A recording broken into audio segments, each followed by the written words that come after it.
Brother Hughes.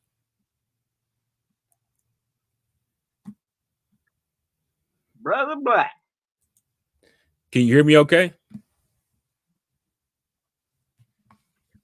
I can hear you. Are we coming through live and clear?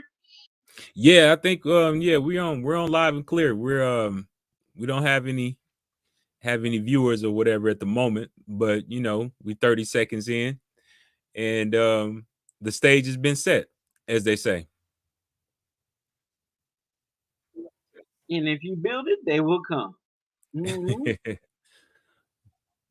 Well, it looks like we got 2 viewers on right now. I'm DerRon Black. I'm running for state senate here in Kansas City, I'm Missouri. Brother Hughes, And me and and Brother I'm his Hughes are just campaign manager. yes, sir. Yes, sir. I think we're having a little bit of a delay. Are you getting a delay or is it just me? No, I think it's me, and I'm gonna try and stay still. But there we go. We'll get it done. This is grassroots campaigning. This is when you have when you're working from the resources that you have rather than depending on big brother or big sister, and you're taking it upon yourself to be the change that you want to see in the world. And so we work with what we got. No, yes. And it seems like you have been pretty successful with the tools that you've been giving up to this point in your life with working your magic. So I'm definitely happy to have you on this campaign with me. So thank you. I'm, I'm honored that you would have me on the campaign. We're doing big things and we're trying to change what we can. And so that's why we're here. Well, I think we were talking earlier, having a discussion about some of the things that we wanted to cover. And one of the main topics that we wanted to cover, of course, we wanted to let people know why and how we got to this point. I'm a conservative Republican now, and I'm definitely proud to wear that mantle and that title. And I know that might come to, as a very confusing statement to some folks, but for me, it was a very eye-opening and very fulfilling movement that took place with me to get to where I'm at this moment. And so I think that we can add value to the folks that's out there listening and to the people that's paying attention and actually make this thing grow, since we entitled it the Ignite the Future, campaign. So let me go ahead and allow you to talk a little bit about yourself, why you're with this campaign, and a little bit about your journey. Okay, my journey began, as you know, I ran for office at 24 years old and won as a Democrat. And I got I my family has been in politics my whole life. In fact, there's a picture of me uh, on a pole in a carriage, and on the sign that's shielding me from the sun, it says Alan Wheat for Congress. And I believe that my that politics is the it's not a placebo, it's not a cure all pill, it's something in between. But you have to understand your power in order to get there. And so when I ran as a Democrat, I sat there and I learned that progressive doesn't mean that they're for us. Progressive means that they want people to think they're for us. And so they would continue to ask me things like, well, we're going to speak on welfare. Do you mind if you got up and took the lead on this? And I said, why would I take the lead? What do I know about welfare? Oh, well, you're black. I said, stop right there. Black does not mean welfare. Like, y'all got to stop doing that. Like, just because I'm black doesn't mean I have any idea what welfare means. And they say, well, okay, well, how do you feel about speaking on how bad public schools are and the lack of education. And I said, well, I'm a product of private school. I said, well, what, do you want me to tell you about private school? Because I'm school choice. I think people who want to have their kids in education should have the ability to take their kids and have an education. And they say, oh, that's not the message we're looking for. We think people in the black community, and I'd have to stop them. Excuse me, what do you mean you think people in the black community are going to have to do? And they're being like, well, our polls say, and I say, your polls, like, that's where I live. You're going to tell me about where I live. And it's funny because people will say, they put a label on privilege now. And I don't mean this to brag. I don't say this to be like arrogant. I don't mean this So to hold say on, anything, but let my me stop you family right. Let worked me hard. stop you right there, brother Jonas, because Yeah.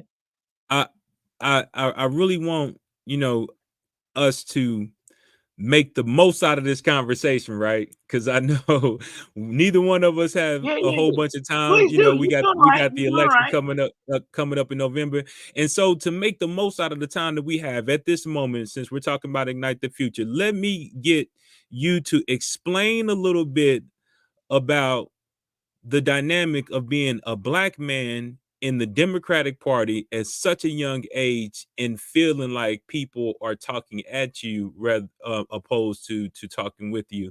How is it that you separated yourself as one of those folks that were not willing to be talked at, as opposed to actually trying to interject and see a vision for yourself? Oh, at great cost. At great cost. I found myself writing policy and doing things for my community that were outside of their agenda, but it's what I came and got in office for. And so the more that I found myself developing my own voice and following the leaders that I looked up to, Tupac, JFK, Dr. King, Malcolm X, and the more that I did that, they became my enemy. And they would come and talk to me, and then they would become try to control me. And I would say, look, I got elected to serve my people in my district. And they would say, well, the Democrat Party doesn't just depend on black people. I said, stop.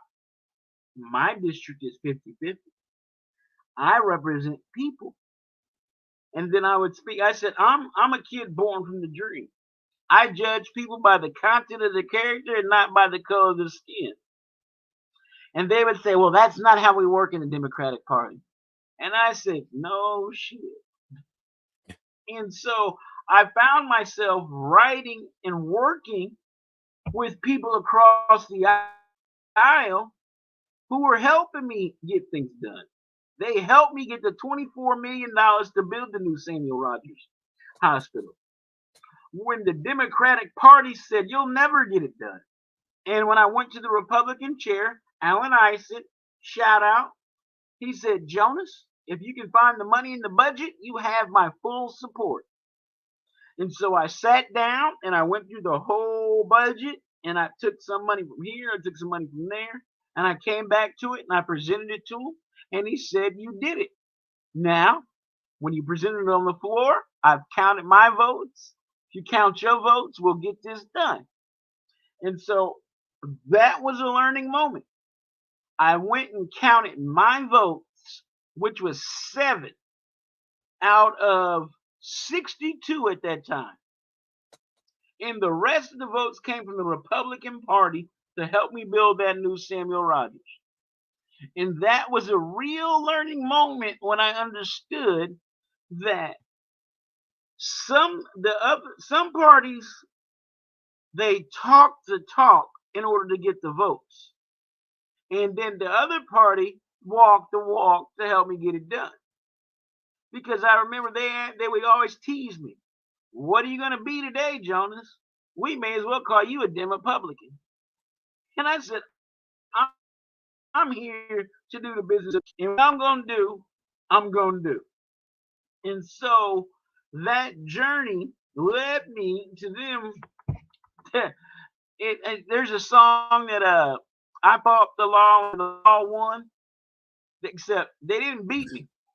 They tried to. My own party tried to write a law to strip me of my seat, and because I would not follow an agenda that I would so-called carry the water of we know what's best for you. Just do as we say, and you'll be all right. And I had to learn that I'm not going to do that.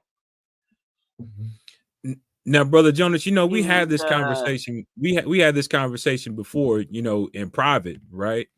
About how yeah, the current situation within politics, as of course, definitely as I see it, is it's one of the reasons that pushed me away from the Democratic Party, because it seems like more and more that you start to peel back on the onion, right? That onion that makes you cry. oh yeah, Because you brought up it does. JFK, You will and cry. you brought up Dr. Martin Luther King, you brought up Malcolm X, and pretty much all those, well, except for, I mean, I've learned to have affinity for JFK, but Malcolm X and Martin Luther King, those guys were definitely my heroes. But I just find it real interesting that even Yeah, the fact that we have folks like Martin Luther King and we have folks like Malcolm X, they seem to have came from two different types of angles when it comes to politics. One of them was very much so associated with the Democratic Party, but Malcolm X, not necessarily being a part of a political movement, it just appears that his background and his disposition towards politics seems like it was more centered on less government involvement. Would you agree, as compared to brother Martin Luther King, who was associated with the Democratic Party, and and at that time, as we can see, with Lyndon Johnson creating the what do they call it, the war on poverty, or the great society, great wouldn't that appear society. that it just Yes. launched a major intervention of government in the lives of people, as opposed to Malcolm X, who were trying to get the government out of the way, it seems like, for Black people at that time? How do you feel about that? And that's the dichotomy of America. We've always got this pendulum that swings one way and it swings the other.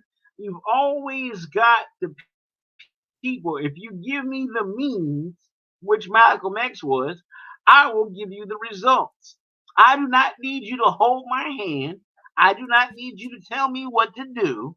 I need you to allow me equal access to the same opportunities, and I will show you what I can produce.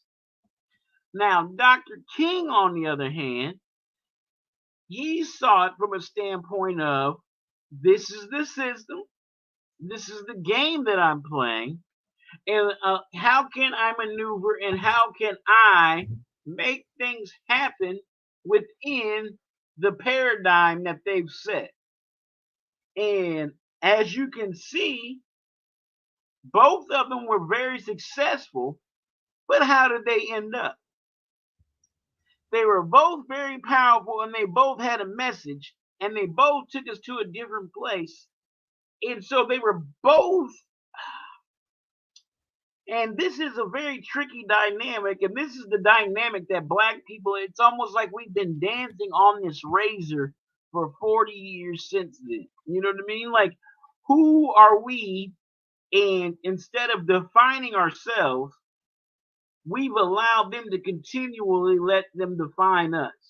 Malcolm was the first person to reject any idea of them saying, look, you're going to tell me who I am. I know who I am. Except he did it in a way where, like, by any means necessary. As we well know, like, I'm not scared of you. I'm I'm I'm willing to do all I have to do.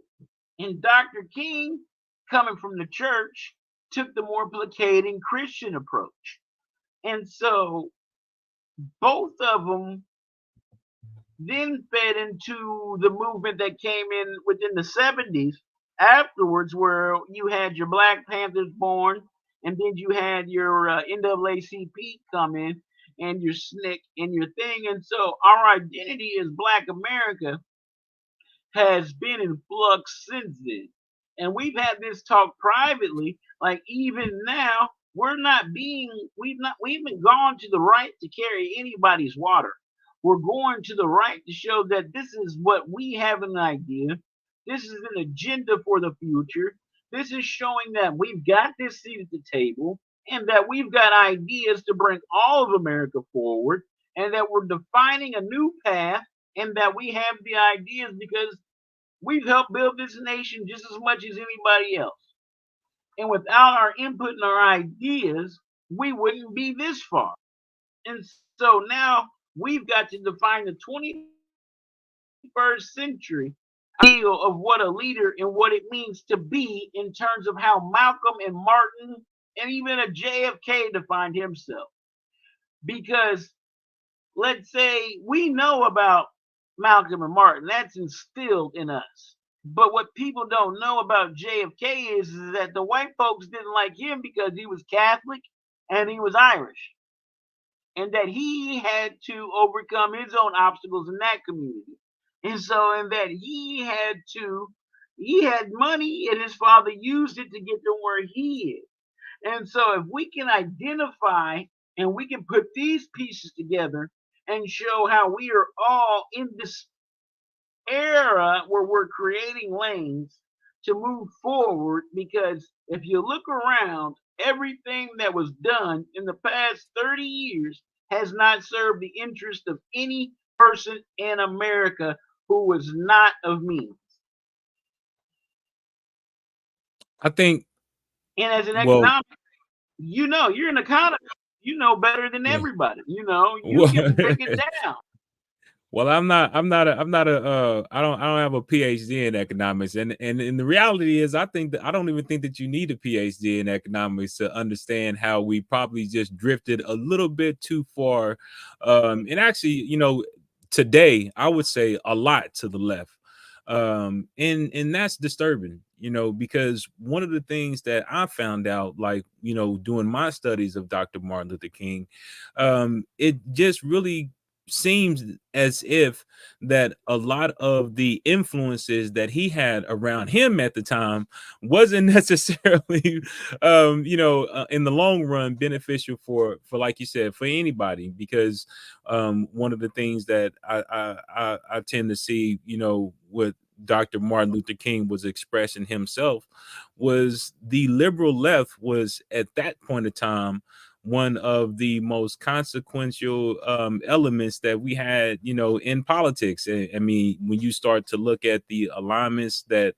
you get with Lyndon Johnson and what was taking place, across the country as far as the so-called, the Great Society, and Yes, but how see, the you're segregationists right. and the Dixiecrats were all still very much so against the progress of black people at that time. And I was even having this conversation with somebody this Saturday. They wanted to argue with me that it was the Republican Party that basically was against the civil rights movement at that time. And I had to tell them that it was actually the Republican Party that was very much for civil rights at that time. And the people that were actually fighting against the legislation were Democrats. And then he Right. also had the notion that, all those things don't matter no more. And so I'm like, well, we can't have, two things be true, at the same time in this particular circumstance. Either the past doesn't have any ramifications on the future, or the past has very much to say about, what are the things that we're seeing taking place right now. And I would say that the past has major effects on some of the things that we see taking place at the moment. And it's one of the reasons why, I'm running on the Republican Party with the Republican banner. And you're right. And see, and the thing is, a lot of times today, they feel that they can look back on history with hindsight vision. And and that's easy to say because hindsight's 2020. Now, Right. Dr. King took the approach that, like, I'm in this right now. He know who Bull Connors was. He knew who Lyndon Johnson was. He knew who George Wallace was. Except he was of the mind, I've got to maneuver this system in such a way where I can get accomplished, where I can get done. Malcolm, on the other hand, we forget the black the nation of Black Islam. They had a lot of money behind them. And Malcolm was able to go across the world and speak with the support of young, forgive me, Elijah Muhammad. And Right. when he had the support of Elijah Muhammad, he was able to do what he was able to do and speak. And then Malcolm went to Mecca. And when he went to Mecca, Malcolm began to understand that even Islam was greater than what he had been taught. Because what people forget about Malcolm, at heart, Malcolm was an intellectual, except he did not get his education in the confines of the system built by the system. Education means to acquire knowledge, to become self-aware. And he taught himself, and he had mentors,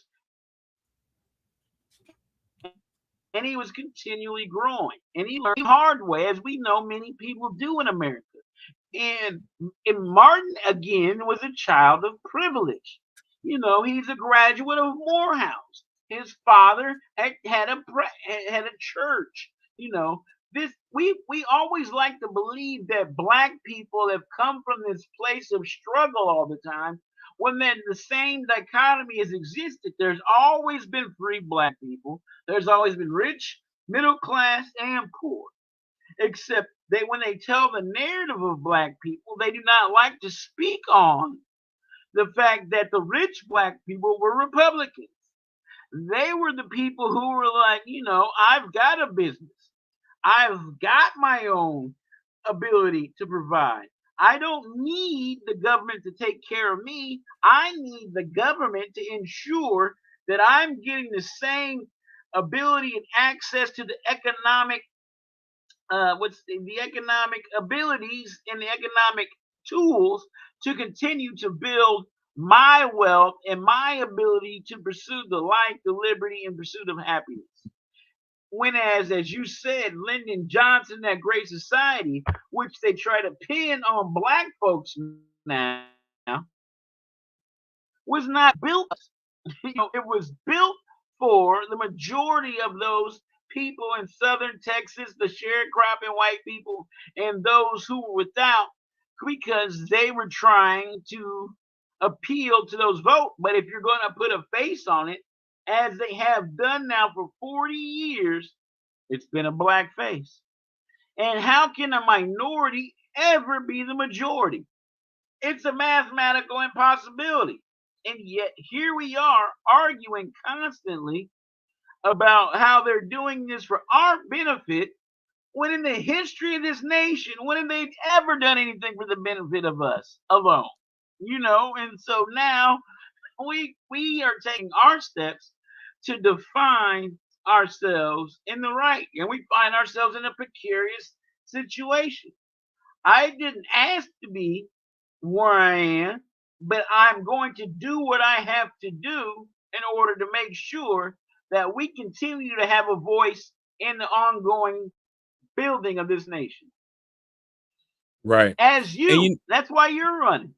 yeah, no, no, no. And Brother Hughes, I think that at this moment of time, in history, you know, again, that's one of the reasons why I'm here right now, because I literally put in, I don't know how many hours of work, running as a Democrat, helping out folks in the Democratic Party, and engaged in Democratic politics.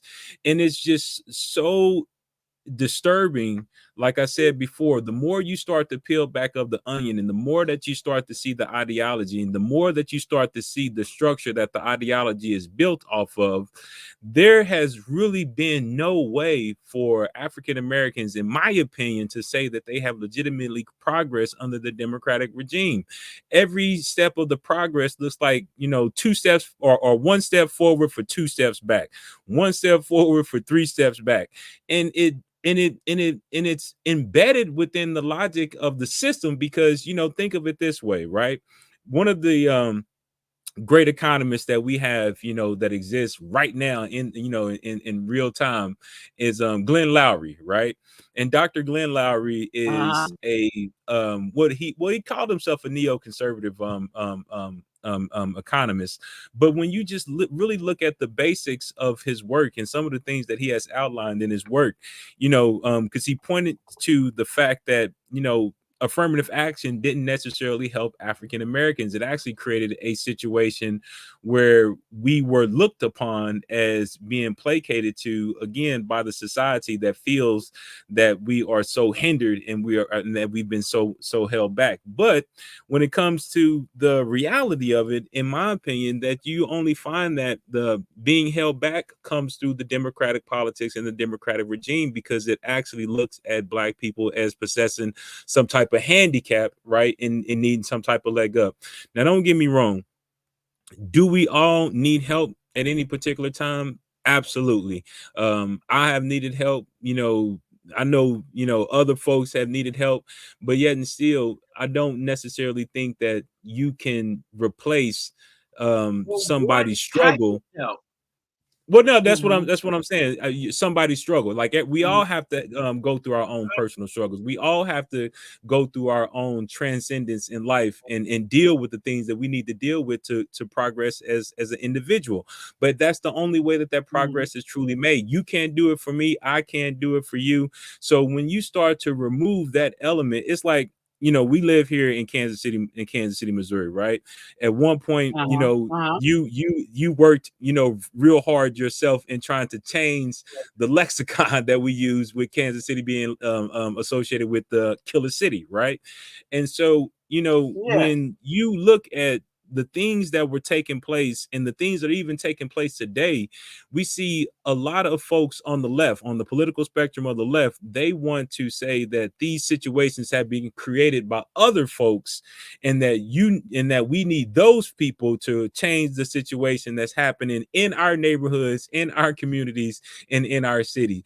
We know a lot of the things that are taking place, and we just haven't been able to deal with those things, in my opinion, because we have had so much mixed messaging that distorts the communication that should be taking place within the community, to actually make these things viable.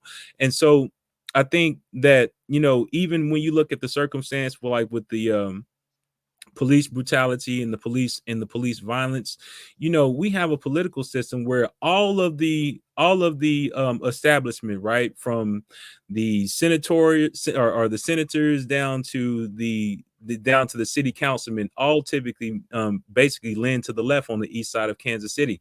But where's the communication that should be taking place within those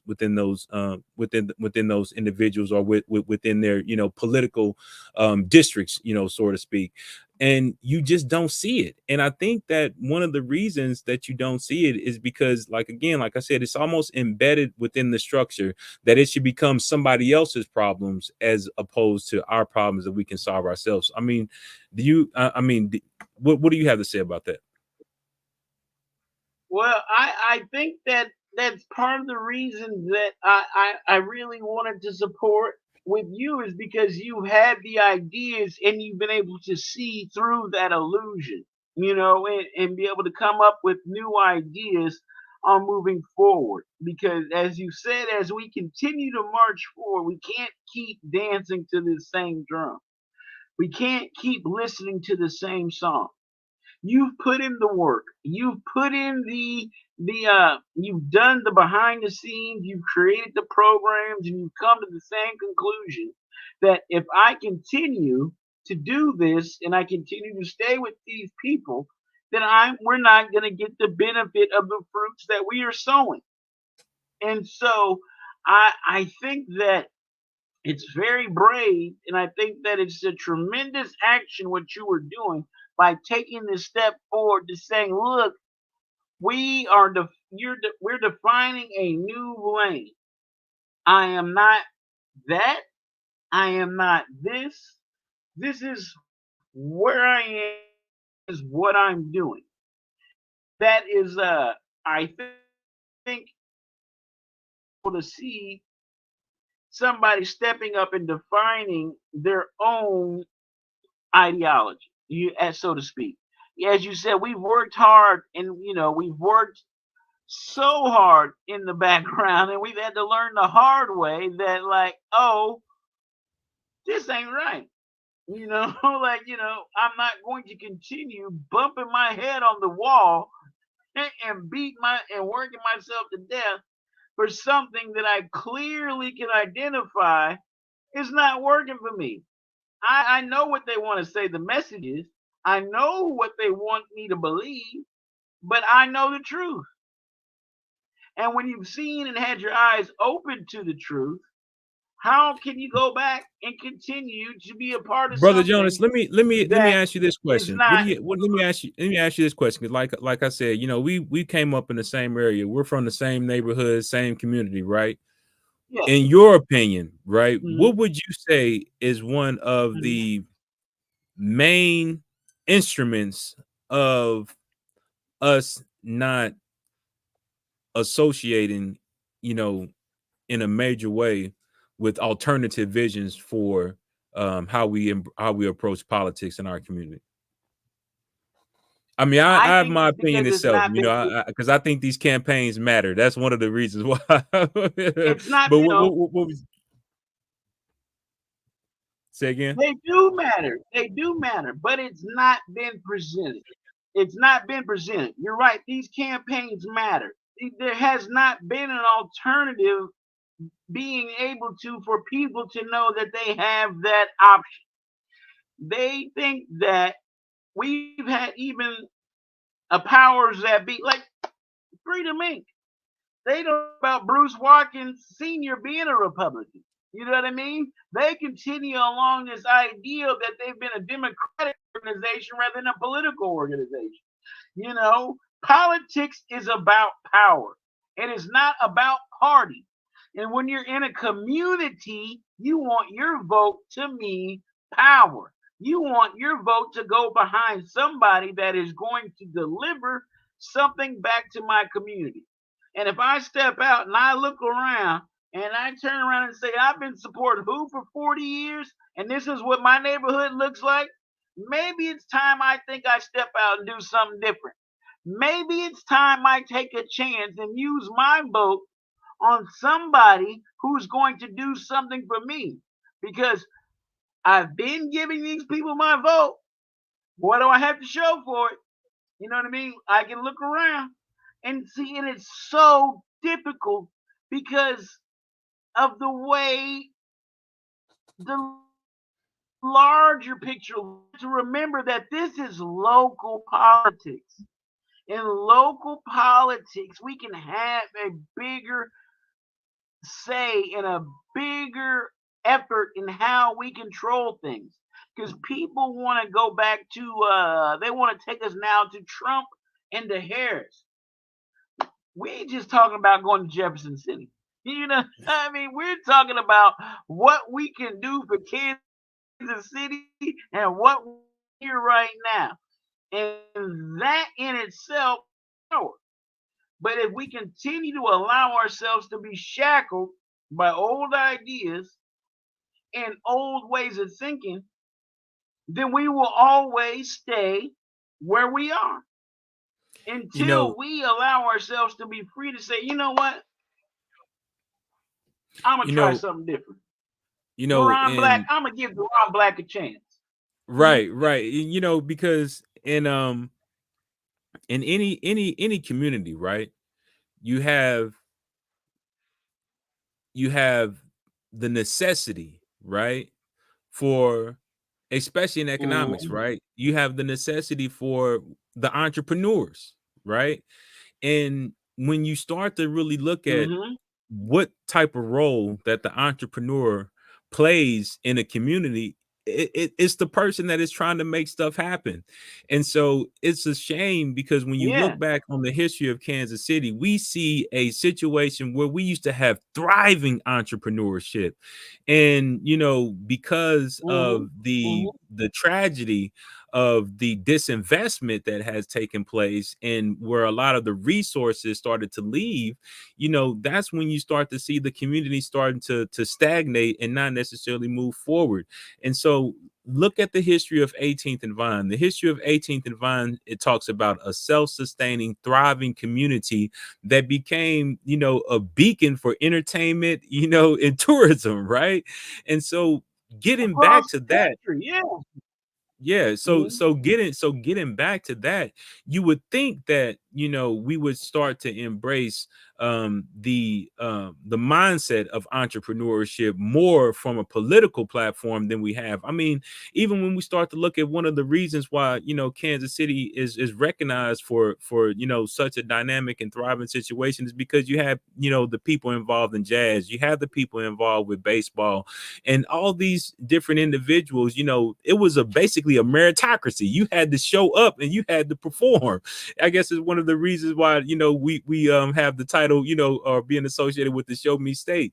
And so it just really seems to me, brother Jonas, that we don't give much recognition to that type of spirit, and which is one of the things that this campaign is about. This campaign is to be a beacon and to be a signal that you can have an innovative type spirit and that you can break through, just the common narrative that has been given to us, to create a better vision for ourselves. When you agree with that? Yes, I agree 100% with that. And I think you're so right because if you really think about it, uh, who the entrepreneurs in our community who in other communities in past times were given leeway in order to do things, they put our entrepreneurs in a position where they took their rights away. And back before then, they were allowed to do so. And I think that independent spirit that you speak of is what you're latching on. And I think igniting that spark within our community again to say, look, we are responsible for us. And we are going to take charge of that again, even if that means stepping out and doing something different that people don't understand. We're defining it again. And you're having the strength and the courage enough to step out front and say, I'm willing to do this. I show you all to lead this way. And if you give me a chance, I can bring home do things that I have the power to do. Think that's incredible. And I commend you on having the strength and the courage to step forward and step out. Because a lot of people do that because they're stuck in a narrative that was written for them, and it's not for them. If you understand what Right, right, right. Hey, it's let you're let let rewriting the I mean, story. Hmm. and with your expertise, right? And we're hopefully, connecting with a few people, and some people might come across this video later on and they might want to tap in. Let them know, just some of the basic things that they can do, because I'm always telling people that they can reach out to me, shoot me an email, especially go to the website, but give some people some encouragement to why they should be tapping into this campaign, how they can tap into the campaign. I know the information is scrolling down at the bottom, but let them know why it's important and how they can reach out to the campaign. And don't forget about, we got an event coming up. Yep, August the 14th. If It's you're around Kansas City in the very local area, important that they August reach August the 14th.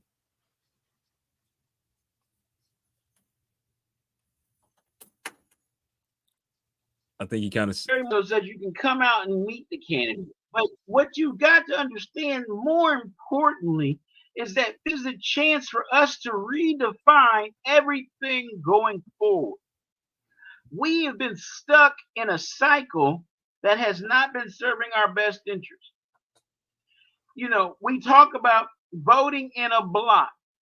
How is that block voting serving us if we're not using it in order to get our power? envisions a chance to show that when our block votes in a different way and we support a new candidate and we support somebody who's going to show that they can bring the economics back home, they can bring the education to its knees and change it, that they can bring certain realities that we've been asking for decades to reality back where they need to be in our community. This is a time where we do it. And you do that by we asking, sharing this video, posting to the Facebook page, sharing the post, engaging, asking us questions, putting things up. If you like this video and you see it and you want us to address more questions about politics or the campaign on live, then let us know. Because we understand we're coming really from a way different place than you've ever from. This is beyond the experience of the average person in our community. And we're not what you think we are. We are trying to be the evolutionary leaders to take you to tomorrow. And that is why DerRon has the courage to stand up and say, I'm going to do this. I may be on the right, but that doesn't mean I'm them. He is defining himself. He is carrying our water, not their water. He is carrying our message, not their message. We're allowed to be leaders who we decide we want to be. We don't have to consistently kowtow to what and to conform to what they believe a black leader should be. And that's why DerRon has stood up and said, I am going to do this, and I'm going to prove to my community that we can be different, we can bring change, and we can ignite the future. Man, that was heat, Brother Jonas. That was real heat. And let me remind everybody, or if you don't know, that's Jonas Hughes, man. That brother has done a lot of work in politics, and it is a absolute shame that we had to migrate away from a place that we thought was pretty comfortable. I know I was pretty comfortable for a moment. I thought that this was it, that everything was all said and done. But it's a real blessing to know that you have brothers like Jonas out there, and brothers like myself as well, who are able to stretch their mind and look past what it is that we've just been handed, and to start to really figure these things out and put things together in definitely in a perspective that can help other folks out. Like the brother said, man, I know people don't wake up and go to sleep with politics on their mind, but wake up and have the understanding that you have people like myself and Brother Jonas out here that are really trying to make a difference, especially in Kansas City. So I please need you to go to the website, make a contribution of just $5, $5. It ain't gonna hurt you. I know the Starbucks coffee costs less than $5, but make a contribution of $5, and that contribution will go to flyers. That contribution will go to more campaign materials, and we got some events coming up. Like I said, if you're this $5 investment is going to turn into $1,000 in your pocket later on. This is an economic investment. Tell you that we are trying to change the entire impact that we have, and Brother DerRon is the one to lead us there. If he is the first to be able to step out on this stage in a place where they say that can't happen, it's happening. And you get to be a part of making history. And this is literally what we're doing. We're making history. And if you can look around and say you've been happy with what's been going on, then how come you ain't been voting? And so if you ain't been voting, we're giving you a vote for something different. And I promise this brother will deliver. Right. Hey, so thank you, Brother Jonas. I appreciate you. And be on the lookout, so set your notifications or whatever, because we're going to be doing this more, because we find that it is a absolute necessity for us to do this, for us to continue this engagement.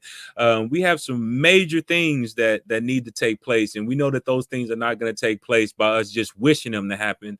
We actually have to roll up our sleeves. We actually have to put the work in. So just like the brother said, the $5 investment will transfer into a major return for you, especially if you're looking for the economics, because that's exactly what I'm all about. And if you're here in Kansas City, or if you might want to locate or relocate here to Kansas City, we definitely encourage that. So peace and blessings to everybody out there. Brother Jonas, you got anything else you want to say before we cut it off? I want to say that, yeah, we get out, we canvas, we could use the manpower, we could use your yard for a yard sign if you want to host an event for the brother where he comes by and he speaks to people in your neighborhood. We'll be more than willing to set that up. We'll come to your neighborhood groups and speak to you. Brother DerRon, he has got a message, and if you want us to come to you, then reach out to us and we'll schedule it and we'll make that happen. Right on. I appreciate you. Thank you, brother. Thank you.